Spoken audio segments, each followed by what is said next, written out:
Good afternoon, ladies and gentlemen, and welcome to the Greater Boston Business and Professional Chapter salute to Sam Blumenfeld. I'm going to make some comments about Sam, and then we're going to have Chuck Morse, and then John McManus, and Alex Newman, who has co-authored a book with Sam, Crimes of the Educators, comment on his book. Sam is, as we all know, in very poor health. But he actually asked me to have a little tribute to him at this meeting. And he was a member of our luncheon gathering for many, many years, a friend of all of us, and an inspiration. And I know one time I was riding with Sam, as I did on many occasions, and he thought, you know, is he making a difference? You know, he said, well, the schools are worse. Anyone paying attention? I said, Sam, you've impacted 3 generations and many to come. So of course, you've had a profound impact on this country, not just this country, but other parts of the world as well. So I want to give a quick little biographical sketch. Sam will be 89 years of age in a few days. 1926, born in New York. His parents were immigrants from Poland, Polish Jews. Sam was a World War II veteran. You see here a picture of Sam when he had hair, wavy hair. He served in Italy. He went to, in fact, I've known him for many years, and I knew he was a World War II veteran, but I didn't know what he did until recently. He was in artillery. You don't picture Sam Blumenfeld, you know, pulling the lanyard, right? Now, I was in artillery, but I wasn't in World War II, and I didn't have to shoot at any live targets. But Sam was in the Po Valley, and it was from March until the end of World War II. And he's written a lot of poetry, by the way. And one of the things I found in his collection was a poem he wrote about escorting the German POWs. And he meant, and I don't remember how the poem went, but he said that one of the POWs was looking sick, and he offered him his biscuit, and the German took the biscuit and smiled, but Sam looked away. So he was showing his humanity without being a friend of the enemy, I guess. So he ended up going to City College in New York, and he traveled abroad, and he actually France. He spoke several languages. When he was in Italy during World War II, he befriended an Italian family. He went back like 10 years later or so to visit with them. He was an editor at Grosset and Dunlop. Some of you remember the Hardy Boys and Nancy Drew. It was probably Sam doing some of the editing. And it was then when a friend of his, an attorney from New York City, Washburn, I think his first name, Wendell Washburn, he asked Sam if he would be part of his literacy. Watson Washburn, excuse me, I want to get that name correct, because that man was the one that put Sam on the straight and narrow in this issue. He had a literacy foundation, and he said, will you be part of this? And Sam said, why? He says, because children don't know aren't being taught how to read. Now, what are you talking about? Reading is a simple thing to do. And he said, what you need to do is get a copy of this book. And this was actually Sam's book, I think the one that he got, Why Johnny Can't Read by Rudolph Fleisch. This was published in the early 50s. And this is the book that inspired Sam. He actually had a correspondence with him, which we're going to make available. He asked me I have the letters.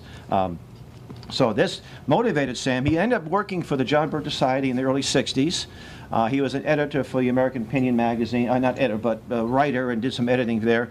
I think he wrote the foreword to Proofs of a Conspiracy, the one that American Opinion, Western Islands published. Then he went off on his own, and he has written about 15 books. It's hard to keep track of all the things he's written. I have a lot of the collection here. But I knew he wrote for Boston Magazine, but I wasn't quite sure. I thought it was just a few articles, but he actually did some court reporting. And I have a magazine. That's not a picture of Sam, by the way. Picture of looks like a politician. This is one of Sam's writings here, and he wrote for Reason magazine and many other magazines. And by the way, I have a lot of his writings in various conditions, from new to secondhand, over on the table here. Those and his newsletter. He had a monthly newsletter for about 15 years. All of that is available online in PDF format. But it's just a donation only, and donations will be in Sam's honor. Sam's first book was How to Start Your Own Private School. It's out of print on Amazon. It's selling for about $40 to $50.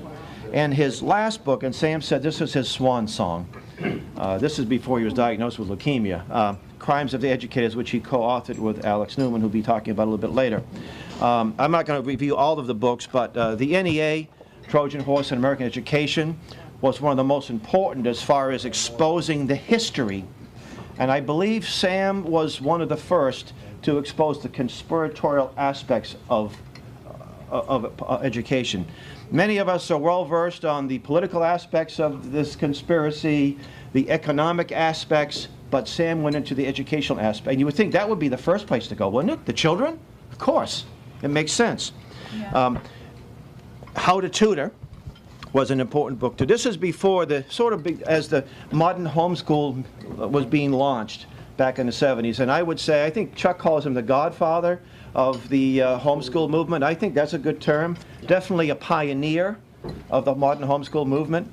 A man that a lot of people may not know who he is, but they've been influenced by him because they've been learned how to read by phonics. I think probably the book that's going to be known for generations to come, as important of all these other books is this simple Alpha-Phonics, Blumenfeld's Alpha-Phonics. Yep.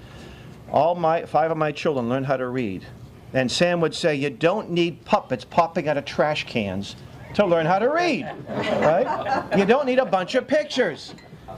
Well, he had a great sense of humor. I mean, he was just a so funny guy. I would drive around. I'd pick him up at his condo in Waltham, and we'd go to Vermont for speeches or Maine. And having him in my passenger seat was like having a professor. You know, it was. I wish I could get college credits because I'd get a PhD in Sam Blumenthology, right? But this is, and then he put together something called the Alpha-Phonics kit, which I'm going to pull up. And I think the best picture to remember Sam is a picture right here. Teaching this, I don't know, maybe these children are probably in their 30s now, I don't really know. But this is Sam, this is the picture that Sam will be remembered by influencing the next generation and generations to come. Yeah, this is, and of course this is a little on the old side because they have, remember those things called cassettes? Yeah. Yeah, but we do have the instructions in CD format, so we'll probably be updating these. And but just some stories about Sam. I remember Sam was speaking in Pittsfield, Massachusetts, and someone told me that he's going to be going to Albany in a week from Albany, New York, to speak. And this is the contact information. I give it to Sam, and it says a phone number. It says Adrian Villa. He says, "Oh, I guess I'll be staying at the Adrian Villa." You know, well, that's Adrian Villa right there. So, and anyway, yeah. So we had a lot of great times together. Speaking, and I remember just last year we had him speak in Troy, New Hampshire, and he wanted me to take him to a hotel in Westford where they were having the honor flight. The World War II veterans that were brought to Washington D.C. And we get there, and some of the veterans are spry as can be. They're ready to take on some people right now. But most of them were in wheelchairs, and Sam was very spry. And I said, "Gee, Sam, probably back, 1945, you probably weren't the biggest guy." He said, "But I think you could probably clean house today." And he said, "Yeah, probably. Yeah, that's what age would do to you, you know." Sam has bequeathed his writings to Bill McNally and I, and we took possession of, 200 plus boxes. Wow. And I tell you, the stuff he hasn't published is amazing. Some of the unpublished manuscripts, some of them, we want to put as many up available in some type of PDF format online. He's given speeches, he's done hundreds of radio shows, and we've got about, 2 boxes of cassettes from all these different shows and videos from his speeches. And what's amazing is that he said this stuff 30 years ago, and some people are fighting Common Core for the first time, and they're thinking that this stuff is brand new, you see. So, and Sam was also very well known in the homeschool movement too. He attended many homeschool shows over the years, and was a fixture in all over the country. And he traveled at all 50 states, and he's actually traveled to China and a few other countries. And I think he was collaborating with a lady. I don't know if it was still. I think it kind of fell through, a Chinese lady, to be able to teach phonics to Chinese people who were learning English. So at least they'll be able to teach the Chinese people, come over here and teach our people how to read English properly. So anyway, his legacy is going to live on, and it's up to people like us. We're going to pass the torch to the next generation and generations to follow. I know Chuck has talked about offered to help write a book and a biography of Sam's, and we're going to do that. So at this time, let me pass the mic over to Chuck. If you can make some comments. Thank you. Oh, but let me introduce Chuck. So he's been a guest here, but it's been a long time. Yeah. Chuck is a talk show host, an author. He lives in Brookline, Massachusetts, and he called Boston now, Brighton, right next door. He called me up, I don't know, 1993 and 92. He said, I have a radio show in Tufts University, and I want to interview you. And I thought he was just putting me on. I thought it was some prank. And he's talking about the communist takeover of China. And I said, this guy's pretty smart. This guy's too good to be true. So this must be a hoax. And then he invited me in studio to his station in Tufts. And I recommended him. He said, here's a couple of guests you should have, Sam Blumenfeld. And they became very good friends. So we'll take it from there. Thank you, Hal. Very good friends. I mean, it's nice to see old friends today. And I mean, words can't describe the impact that Sam Blumenfeld's had on my life. I consider Sam to be my dearest friend, and the programs that we did together over a 20-year period are something that I'm the most proud of being involved in. I don't think there's anything that I'm more proud of. And fortunately, the last 2 or 3 years, and Sam has been my guest every week for all that time, and I've been at probably about a dozen radio stations. I have those archived. I have the podcasts, and they're there forever. I mean, and the quality of the broadcast, our conversation, it's incredible. I mean, just I've never had that. Probably will never have that again. The dialogue, our interaction, Sam's ability to distill an issue down to its most basic essence. We did some hysterical programs too. I mean, especially around the Clinton impeachment. I mean, we were both like rolling in the aisles. I mean, it was amazing. And we occasionally would have a third guest on. It had such an incredible synergy. I think it's some of the best radio ever. And I credit Sam with really the largest part of my own education, my own process. I mean, which is one of the things I've always loved about radio, is that it's allowed me to debug myself from all of this stuff that I've been taught in my life. I mean, as I rip apart the layers of the onion, radio's given me the opportunity to see more simple truths and the truth, truth, as it were. And Sam Blumenfeld is someone that, I mean, it's his insights. I don't know anybody else who has that and who has the ability to convey it the way he does. He's just a national treasure that will not get the recognition because he's not on the right side of, quote, history. I remember when I was speaking at the State House against county government, to try to help save county government. Sam was there. He came to a lot of my events. And there was a statue on the lawn of the State House of Horace Mann dressed in a Roman toga with a tunic, right?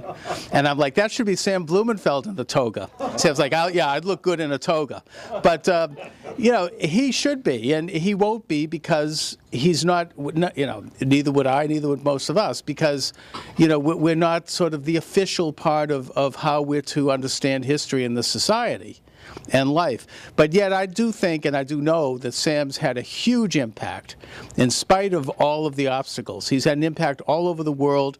His dedication to education and exposing what he always described quite accurately as a conspiracy to dumb down this country and to turn this country into a province of the world, to turn all of us into an international ant colony, is something that is it's unsurpassed, his ability to express this, to expose it, to identify how it's worked, how it's been put together all the way back. NEA Trojan Horse in American Education is I think, his magnum opus, along with his most recent book, which Alex wrote with him, which is also brilliant, and which really capsulizes his entire life's work. And I mean, it's just words can't describe the impact he's had on me, and I think that just through homeschooling alone, I think Sam has had a huge impact on the world. Homeschoolers coming up, I mean, he has certainly impacted my daughter, who learned how to read with Alpha-Phonics and who's now a student at Boston Latin and who's doing very well. I've seen it, so therefore I've seen the actual effects of it. He gets down to the basic fact that the ability of children to think properly and cognitively is being deliberately interrupted, that these children are now teachers, that they are now unaware of what's going on, and he made people aware. And when he did make people aware, they got excited. I was fortunate enough just 3 weeks ago to have Sam come to do my TV program at Boston Neighborhood Network. Now they're all liberals, most of them African American. The producer of the program is an African American woman, a brilliant woman, very, very liberal, a 7-time Emmy Award winner. And Sam came in there, I picked him up, he felt fine. I hadn't seen him in a while, he looked a little more frail than I'd seen him before. He always does the show by phone. But he was at the top of his game. Thank God I have it on YouTube now. And when it was finished, the camera people, Barbara Barrow Murray, they were ready to carry him out on their shoulders. They were so thrilled because the information he was giving them is something that they had no idea about. It was almost like we had flown in from another planet. And it just resonated. They were like, yeah, that's what's happened to my son back when he was at school. That explains the dyslexia, the ADD, the lack of ability to think properly and cognitively. And so, therefore, I'm dedicated to continuing that legacy as long as I still have a breath and as long as I still have a few marbles clanking around. Because I think that it is one that needs to be continued with all of the energy that we can muster. And it was just last week that I was visiting Sam in Waltham. He's being very well cared for. And he kind of gave me my marching orders for what to do going forward, including he told me how he wanted me to write the last chapter of my new book with the title and what he wanted me to put in it. So thank God I did that, and I hope to see him again and continue to hear from him because, I mean, the man is at the top of his game even now. And I don't really know what else to say about it. I've just, other than that personally, words can't describe the impact he's had on me. Thank you.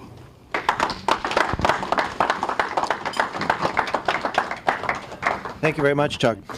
Sam came to the attention of Robert Welch, the JBS founder. Sam was either a member or founder of American Friends of Algeria, an anti-communist group that was obviously opposed to the communist takeover of Algeria, and also the American Friends of Katanga. You veteran Burgess know exactly what that is. Some of you folks, what's that? The Belgian Congo was a province of the Belgian Congo, now Zaire. Sam actually knew Chombe, am I pronouncing his name right? My French scholar here, and he interviewed him in French. And Sam told me Sam made reference to the conspiracy, and Chombe said, "Mais oui, la force occulte." I have a letter in French that Chombe had sent Sam, and we're going to scan that and translate it. I can speak every 5 words I can understand from my high school, junior high school French. So, but I have a few French-speaking friends. Sam, as I mentioned earlier, wrote some poetry. I'm going to share one with you. It's not too long. Ode to Robert Welch. And Sam loved Robert Welch. He was worked with him and had a heart. And Sam knew everybody in the freedom movement, past and present. I mean, he knew so many people. It was it's like John McManus, you know, all these people he knew from long ago. But this is a cute little poem. Robert Welch knew the game of life, manufactured candy, married a Wellesley wife, revered America's fight for honor and good, freedom, civility, God's brotherhood. He did not like Ike, so much for that. He proudly wore the anti-communist hat. Less government was his theme, so that all could enjoy the American dream. He despised the evil empire, the red conspiracy. The insiders, he said, were no paranoid's fantasy. He gathered an army of like-minded souls. The truth, he said, would win us our goals. The man was a genius, as anyone can see. He knew history, man struggled to be free. Our founding fathers gave us liberty, but we could lose it embracing security. Play it safe, some say. Kiss the tyrant's hand. He'll give you favors, a constitution of sand. But Robert Welch was of a different kind. Preserving our children's legacy was in his mind. They too must know our nation's glory, Washington, Jefferson, and the rest of the story. Can we restore what made us great? That, he would say, must be our fate. Samuel L. Blumenfeld. So, and we're going to make this poem and many others available. So, at this point, I'd like to bring up John McManus, who was a longtime colleague of Sam Blumenfeld and the president of the John Birch Society. Jack? Thank you. Thank you, Hal. I'll be brief, ladies and gentlemen. I got to know Sam Blumenfeld before he wrote a book that really impacted me. And that book, I don't know whether you got it on this pile or not, Is Public Education Necessary? Yeah. I remember reading that and telling my good friend and a fellow named Lou Zizza, Terry and you'd all remember Lou. And Lou read the book and he raved about it as well. And so we got a lot of people to try to read that. Is Public Education Necessary? I consider it one of the top 3 books to influence my thinking of all the books that I've read, or as I once told Robert Welch, all of the books you think I've read. So I'm very, very happy about getting to know Sam, and seeing him at the luncheons was always a pleasure. Some of you know, I'll make it publicly known now, that I'm hard at work trying to write a history of the John Birch Society. Everybody who hears that I'm working on it say, well, when are you going to have it finished? I want to read it, you know. I hope that's the case after it starts getting read by people. But in the course of my research, I came across something that Robert Welch republished in one of the early bulletins. It was a 6-page review of The Politician written by Sam Blumenfeld. And it's absolutely magnificent. I had opportunity to chat with Sam on the telephone via emails recently, and I told him that I had discovered that, and I said, do you remember that? He said, well, vaguely I remember it, but I don't remember what I said. I said, well, let me send you a copy of it. So I did. I printed it out and made six pages and sent it off to him. And he didn't get back to me about it, and I'm not going to bother him about it, but I hope he gets a chance to read it, because I know he'll enjoy it. It's so well done, as anything that Sam did was well done. So my favorite of Sam's book was Is Public Education Necessary?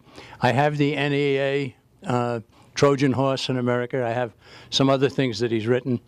And it's always been a pleasure to be able to say that Sam Blumenfeld was a colleague and a friend. So,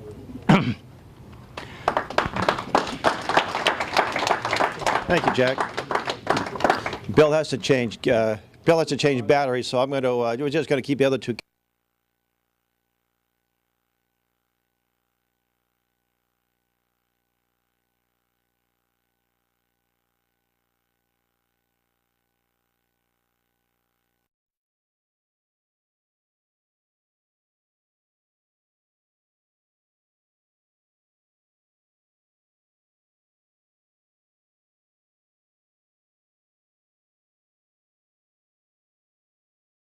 So we'll do another commercial before the camera goes on. I mentioned some materials there. We interviewed him, and are we all set? Okay. So, well, I'll tell that story again. It was a good story, wasn't it? All right, for the whole world to hear. Sam lived in a condo in Waltham, not too far from here, and one day he told me that across the street was a member of the Celtics. He lived in the condo, and he didn't follow sports, but his last name was Williams. I remember he played for the Celtics for a few years, and he said, I said, well, you know, Sam, when his friends are over and his relatives, I know what he's telling them. Across the street from me is this famous author on education. He said, that will be the day when that happens. Sam, I've got this, the Review of the News was a weekly publication that the Birch Society used to do. Did he have hair? No hair in this one either. But this was back in the 70s. I got a few of these copies, and I've got his newsletters and a lot of the books that he's published available. and some essay, Why America Still Has a Reading Problem. I think he gave me about 1,000 of these a few years ago, and we've been able to distribute them to people who need this information. I also have something else. There's an obscure writer by the name of John F. McMahon. No, you're not so obscure. But some of you remember the Insiders. It had about numerous, well, this was the very first one. And I get a batch of these too. It doesn't smell too musty, so I think I did pass the musty test, right? So I'm sure that Jack will be happy to autograph it. So again, donations only. Well, at this point, I'd like to invite Alex Newman. Now, this is my first time meeting. I picked him up at the airport yesterday, but when Sam went a few weeks ago to call certain people to let them know about his condition, and I said, gee, I better call Alex. And I had his phone in the bank because we've been in touch on various articles in different things. And Alex was saying, and he's never met Sam, even though he co-authored a book with him. And he was hoping to meet Sam sometime this summer. I said, you better get up here as soon as possible. So we brought him to see Sam, who again was in failing health. And he's traveled all over the world and speaks a whole bunch of languages, but he's never been to this area. I says, well, we'd take you to Lexington Green.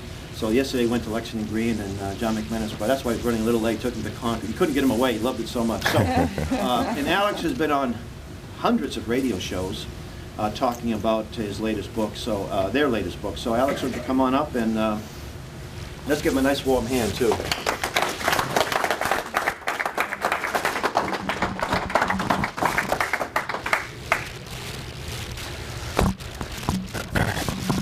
Hi, everybody. It's an honor to be here, and it was an absolute honor to get to know Sam and to work with him, and finally to meet him yesterday for the first time in person. As you guys know, his health is failing, but it was such a privilege and such an honor to meet him and shake his hand. And I'll tell you guys a few stories about our work together, and then I'll tell you guys a little bit about the book that we did. Let me get this up here on the big screen. Let's see, the slideshow. Okay, so we're not going to use the slideshow too much, but I have a few things on there I wanted to show you guys. So the story of our collaboration together on this book started, I think, early in 2014. I got a call from the publisher, and they said, hey, Sam Blumenfeld, I know you write for the New American also, and I know you're interested in education, and Sam Blumenfeld is working on a book. Would you be interested in working on it with him? And I said, of course, sign me up. What do I need to do? And so that's how it began. Then Sam and I got to speak. We compared notes on education and his views, and obviously, you know, he's been in this for 50 years, so he knew mountains more than I could ever even, you know, begin to conceive of. But we decided we would work together, and that was an absolutely amazing experience. Talking to Sam on the phone is like, it's hard to describe. It's like infinite wisdom just, you know, pouring out of the phone. He knows about everything. It's just unbelievable how sharp he was, and at his age, and how much he knew and how much he cared. I was just so touched by his motivations, and how you know, all of this, it was so selfless. He could have done all kinds of things, but he dedicated himself to trying to save this country by trying to save the minds of the children. And I can't think of a more noble pursuit than that. And so really it was such an honor to work with him. And then Alpha-Phonics too. Sam told me about it, and so I said, okay, I need to get a copy of that. And I used it to teach my oldest son how to read. He just turned 5 last month. And within 2 or 3 weeks, he could already read basic words using this. And he absolutely loves it. It's amazing. And when I told him I was going up to Boston to see Sam, he said, oh, Papa, tell Sam that I said thank you for the book and how much I love reading. Just totally on his own. And he made a little video for Sam to tell him thank you for writing the book and for teaching him how to read. And it was such a delight, and my son still loves it. He says, Papa, can we practice more reading? Can we practice more reading? He loves to do it. And there's none of the pictures, you know, the way that nowadays they teach how to read. It's got to be colorful and pictures and memorized words. There's none of that in here. But I know it works. I've proved that it works, and so I have so many others. And you know, there's children all across this country who have benefited more than we'll ever know, thanks to the work of Dr. Blumenfeld, of Sam.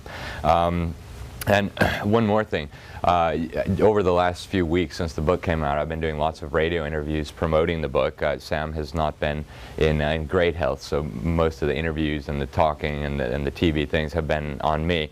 And the response I've received, it has just been absolutely amazing. I get calls from radio hosts, and, oh my goodness, Sam has been such an inspiration. I got a call a few days ago from the head of the homeschools, the National Home Education Research Institute, and he said he had seen Sam speak when he was still in college, and he asked him afterwards, what should I do? What should I do with my life? I'm in university, I'm studying, and Sam told him, get into writing so you can influence people, and get into education, because those are the most important things. And that's what he did. And so Sam has touched more lives than I think any of us, or even he, will ever know or will ever understand. But it's such an honor and a pleasure to work with him. And finally to meet him yesterday. So I want to tell you guys a little bit about the book that we wrote, Crimes of the Educators, right here. There's some copies in the back, and if those run out, I have some with me as well. Basically what we start with is outlining crimes that the education establishment has perpetrated. And a lot of people, when they first hear that, crimes, they say, oh, you must be using hyperbole. Not at all. These are actual crimes. We list 6 specific prosecutable crimes that regular citizens would be prosecuted for if they were engaged in these kinds of activities, and rightfully so. And we point out that this is what's going on in the school. And then the subheader, how utopians are using government schools to destroy America's children. And again, people think, wow, that's really strong language. But it's actually absolutely 100% accurate. The children are being destroyed by the government schools, by the education establishment, mentally, physically, and spiritually. And this is a crime. It's a crime against our nation. It's a crime against these individuals and our families and everything that's good. And we have to expose this. If the country is going to be saved, it begins with education. The John Birch Society understands that. Education is the way to fix these problems, and really it goes down to the very beginning.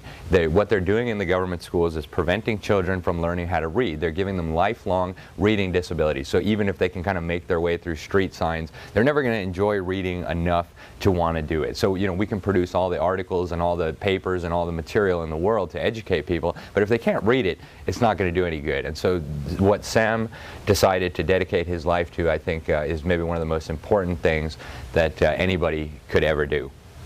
And so talk a little bit about what's in the book. Obviously, I don't have much time, so I'm not going to be able to cover everything that's in the book. It's humongous. I mean, this is 50 years of Sam's research. We tried to condense it into a small book, which was, of course, very hard. We had to do a lot of cutting. We had to prioritize what was the most important. What I want to do is explain, where we came from and where we are, and then a little bit about what's in the book. And then I hope you guys will read the book. I hope if you enjoy it, if you think it's worthwhile, you'll share the information with others, because I think the information in this book has the capability of turning this country around. If people could understand what's going on with the education system, we could really turn the ship around. People could read, and once people can read, they can read their own history, they can read their Bibles, they can read everything that they want to read. They can acquire information and knowledge independently. They don't have to depend on the government schools. They don't have to depend on the establishment media that we know is not very truthful. And so really reading and education is key. So, we start in early America. I'm just going to skip through a lot of this because we don't have time to go through it. But John Adams, he said, a native of America who cannot read or write is as rare an appearance as a comet or an earthquake. So, back then, people could read pretty well, right? Literacy was very widespread.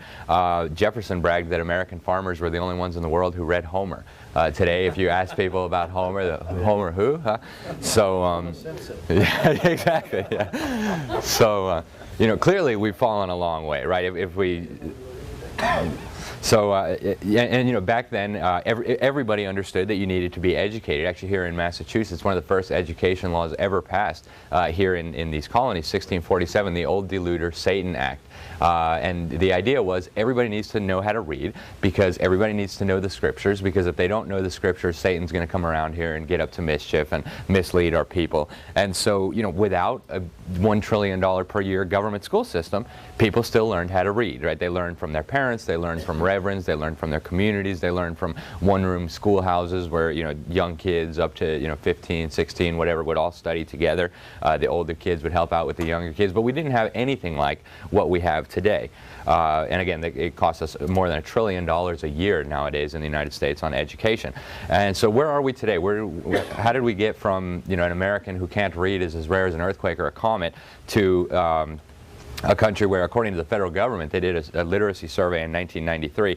55% of Americans back then in 1993 could barely read. The situation is probably even worse now.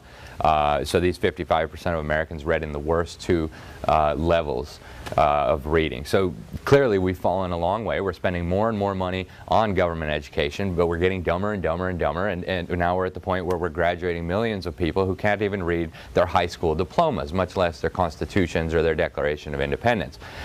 So clearly we have a very serious problem. And Ronald Reagan put together a commission, the National Commission on Excellence in Education. They said if a foreign power had done this to us, we might well have viewed it as an act of war. And what Sam and I argue is that we should view it as an act of war. Just because it wasn't a foreign power that imposed this disaster on us doesn't mean it's any less of an act of war. And if you read John Dewey's writings, you see that you know, his ultimate goal was transforming America, subverting our liberties, and turning America into a socialist utopia, and thereby overthrowing our system of government, our form of government, and our freedoms. And you know, if foreigners had done that, we would say that's an act of war. And why is it less an act of war? Because it was done by somebody who was born here. You know, dumbing down the population of a country is a crime of immense proportions. So lots of statistics today just showing what a disaster education has become today. We're going down, further down, we're spending more and more money, and things don't seem to get any better. Horace Mann, I think a lot of you guys know him because somebody referenced him and everybody laughed, but Horace Mann, he's kind of the guy who brought what we understand today as government schools into this country. He went to Prussia, and he thought they had a great system over there, mandatory, compulsory government education for everybody, students segregated by ages, and really one of the main purposes was to train children in obedience to the state and so on.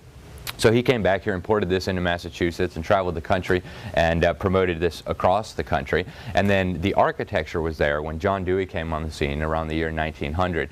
John Dewey, all he had to do was seize control of this architecture and use it, rather than, you know, its original purpose, to educate people, to dumb people down. He thought education would be good for equalizing people, instilling obedience and authority, and so on and so forth. And he was very successful in getting this model promoted nationwide. As most of you, maybe probably all of you know, one of Sam's biggest, I think, contributions to this world and to the field of education is his exposure, his shining the light on this whole controversy of whole word versus phonics. And I had heard about this, you know, many years ago, but I didn't realize what a serious issue this was. This was just, for me, an arcane debate. Okay, whole word, phonics, who knows, who cares? But what Sam has done in this book and in some of his previous books is show that the importance of this is just monumental, because basically the whole word method is used because it's not a proper way of teaching people to read. It produces lifelong reading disabilities, it produces dyslexia, and now modern brain scans can even show this. We talk about some of the studies that have been done, neuroscientists have looked at this, and what they've shown is that children who learn how to read using phonics, Alpha-Phonics is, you know, an excellent way to do that, their brains work well. You can scan their brains, you can see that the left brain does what the left brain should do, the right brain does what the right brain should do, the connections between the two are seamless and they work perfectly. Then when you do the same kind of scan on a child who learned how to read using the whole word method, what you find is confusion, a lack of connections between the two hemispheres. One is trying to do the job of the other, and it's just all scrambled. And another thing that Sam has done is he's shown that this can actually be reversed. And I think that's really huge and hugely important, because this means that it's not a lost cause. You know, just because somebody was dumbed down in the government schools and taught to read the wrong way doesn't mean that it's a lost cause. Sam has actually helped people who learned how to read the wrong way learn how to read the correct way. And so it's a hard process, it's arduous, and it's actually, some of the people who have undergone it have described it as painful, because you're really rewiring your brain to learn how to read correctly.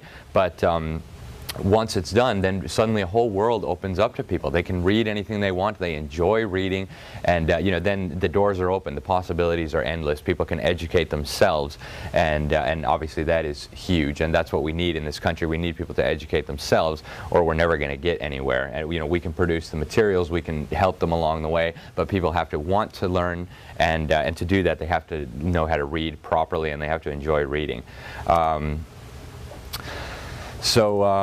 Let's see, we'll talk a little bit about John Dewey. We spend a good amount of time in the book talking about John Dewey. Essentially, he was a socialist and a humanist, and he was very proud of these things. It's not some kind of secret. His views were well known.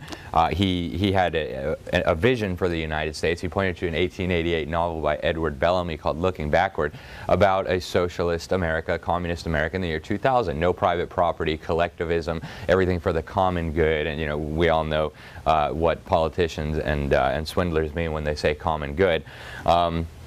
So that's what John Dewey wanted for the United States. He knew this could never be accomplished as long as we were the most educated and the most literate people on earth. And so he set about to reverse that, to dumb down the population. We actually reprinted his outline for how to do that. It was important enough that Sam and I and the publisher all felt we should include it in here. So it's in the appendix. It's an essay that Dewey wrote in 1898 outlining the plan to dumb down America's students. It's called The Primary Education Fetish.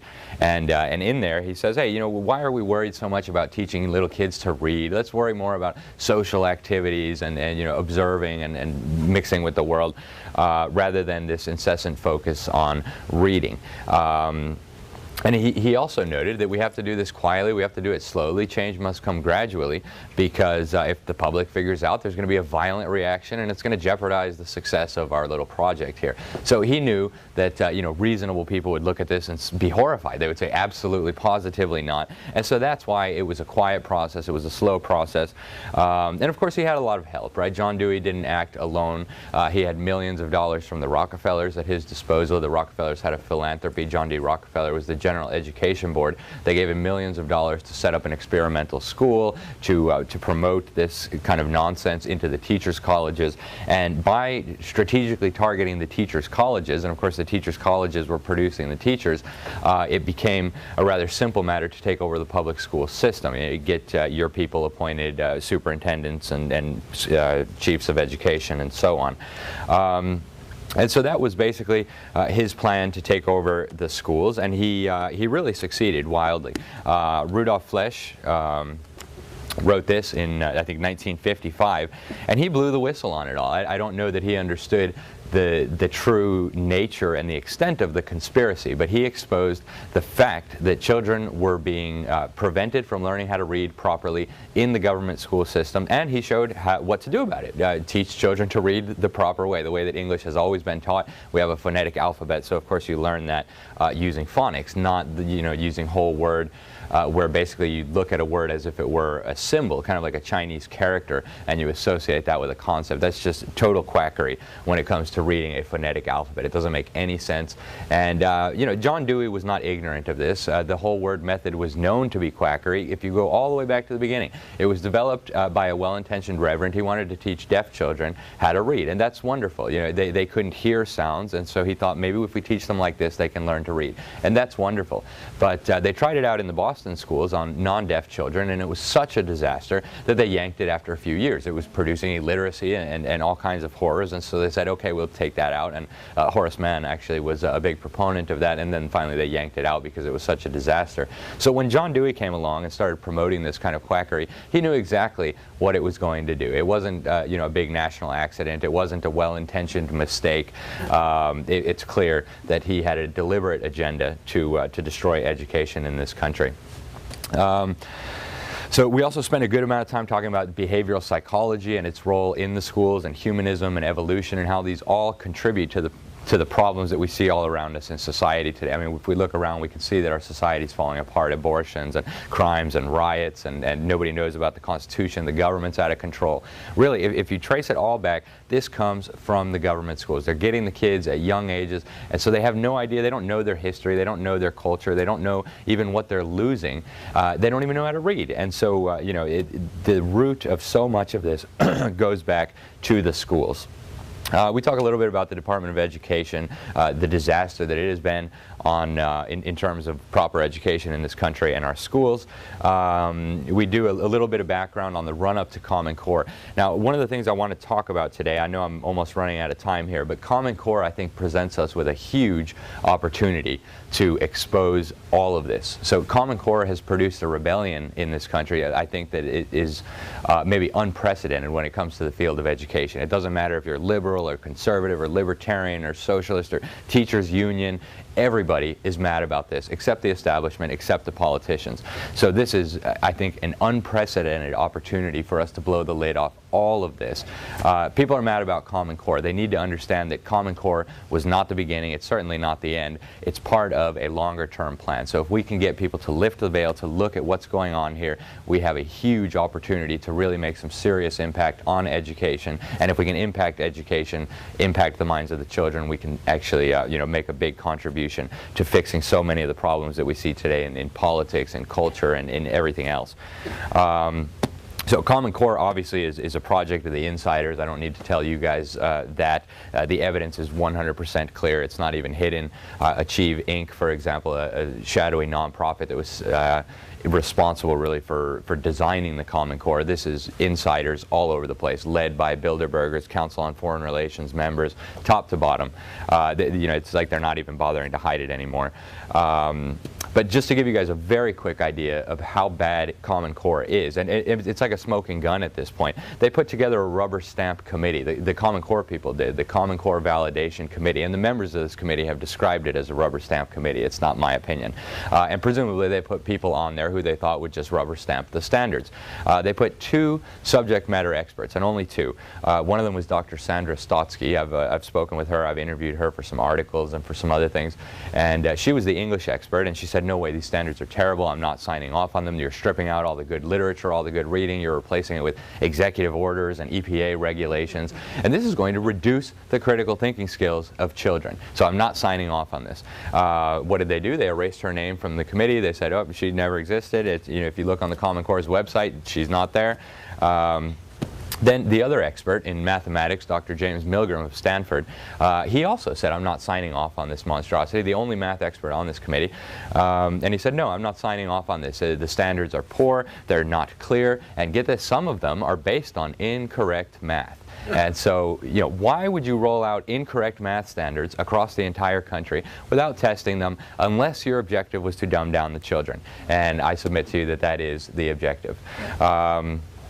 Again, so this gives us a great opportunity as Birchers, as Americans, to blow the lid off of this whole agenda to dumb down our children. Everybody's upset about Common Core. We just need to get them to see the big picture. It's not about Common Core. It's about an agenda to dumb down our children, and Common Core is just, you know, the latest manifestation of that. We close the book by talking a little bit about UNESCO and where this is all going. People don't realize Common Core is not happening in a vacuum. This is not just a nationalization of education. This is a globalization of education. And again, the evidence is clear. You don't have to speculate. You don't have to theorize. You don't have to assume.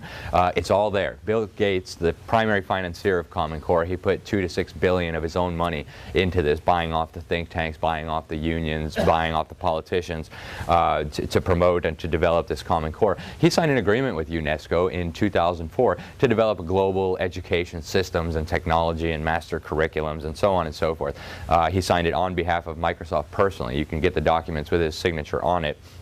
Now UNESCO, for those of you who don't know the history of it, it was established for the purpose of creating a global society, a global government based on humanism. John Dewey, of course, was one of the original humanists. He signed the first Humanist Manifesto. And just to give you guys an idea of the conflict between the humanist worldview and maybe the Christian worldview, the American worldview, whatever, the very first plank of the Humanist Manifesto, we believe the universe is eternally self-existing. It was not created. What are the first words of the Bible? In the beginning, God created So right there, right off the bat, they're telling you we're undermining the authority of Scripture with the very first plank of our agenda. And so, of course, UNESCO was led by Julian Huxley, the very first chairman of this. He was a self-declared humanist. He wanted to use humanism to create a global humanist society that would be prepared for a global government. Now, UNESCO, a lot of people don't realize this, but you can go on their website and find these standards. They have what's called a World Core Curriculum, and this was developed quite a while ago. The man who developed them, Under Secretary General Robert Mueller, he was a disciple of Alice Bailey. I don't know how many of you guys know Alice Bailey, but she was hugely influential, the founder of the Lucifer Publishing Company, now called the Lucis Trust. But she wrote a lot of things. She claimed that these spirits, she called them ascended masters, would come into her and dictate to her what she would write. She wrote a book, Education in the New Age, and basically she wanted to promote a single global religion under a single global government. And so the guy who wrote the World Core Curriculum that he said needed to be taught in every school on the planet, he was a disciple of this woman, and he was also very open about his views. He thought the UN was the supreme divine institution that was going to lead humanity towards this wonderful evolution of global government and brotherhood and all this kind of stuff. Now, you know, we recognize this as quackery, but we need to expose all of these things, because I think any reasonable parent, liberal, Democrat, Republican, doesn't matter, would be very alarmed by these things and would be encouraged to go research a little bit further. And again, this is a huge opportunity for us. Now, UNESCO, speaking of UNESCO, our current education secretary, Arne Duncan, he's a huge fan of UNESCO, and he doesn't hide this at all. He calls UNESCO his global partner in the cradle-to-career education reform agenda. So they're using our tax dollars to promote this lunacy all over the world. UNESCO is doing the same. They have global sexual education guidelines where you teach 5-year-olds. I'm not even going to explain, you know, what they're teaching, because it's just too pornographic for this kind of setting. But they want to start sexualizing the children at 5 and even before, all the way through 18. Of course, Planned Parenthood is a big champion of the national sexual education standards, and you know, the agenda here is extremely, extremely sinister. Also, UNESCO is promoting the Teacher's Guide for Teaching Reading, and I bet none of you will be surprised to learn that the primary emphasis is on the whole word, the sight method, and then they add the word phonics in there. They say first teach them with the whole word, you teach them to recognize words and memorize words as if they're symbols, and then you can throw in a sprinkling of phonics so that maybe they don't look like total imbeciles when they read a word completely wrong.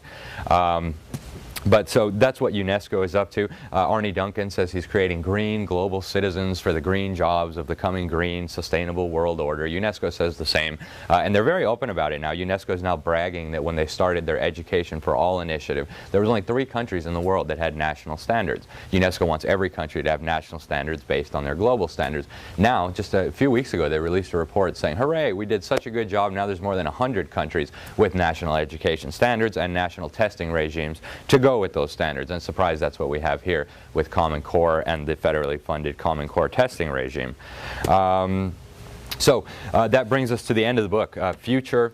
Are we going to move toward liberty, educational liberty, proper methods of instruction, local control of schools, private schools, Christian schools, homeschooling, or are we going to move toward global standards, global tyranny? And really that's up to all of us. That's up to, you know, how much work we're willing to put into exposing this and dealing with this. If we do nothing, I'm quite sure that we're going to be moving toward the UNESCO's vision of this. If we all get busy and get the word out and, you know, people understand what's going on here, I think we have a very real chance of fixing it. And again, Sam's work, I think, might be the key to winning here.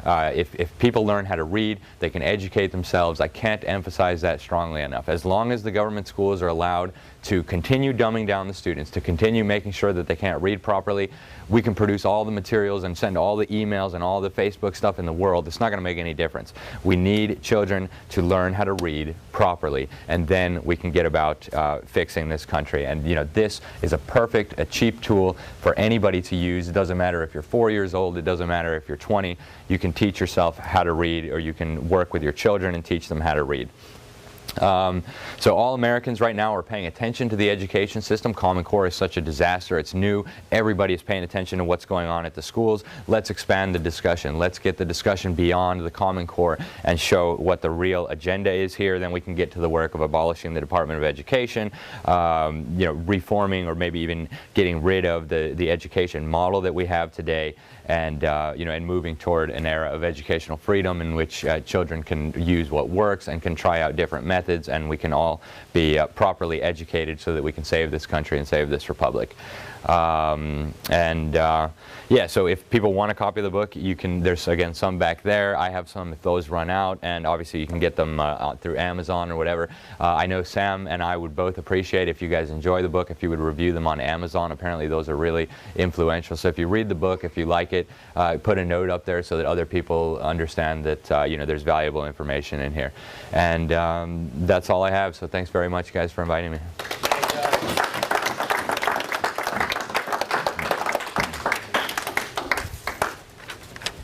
Thank you very much, Art. That was great. One day, Sam and I are driving around. I don't forget wherever it was taken to, whatever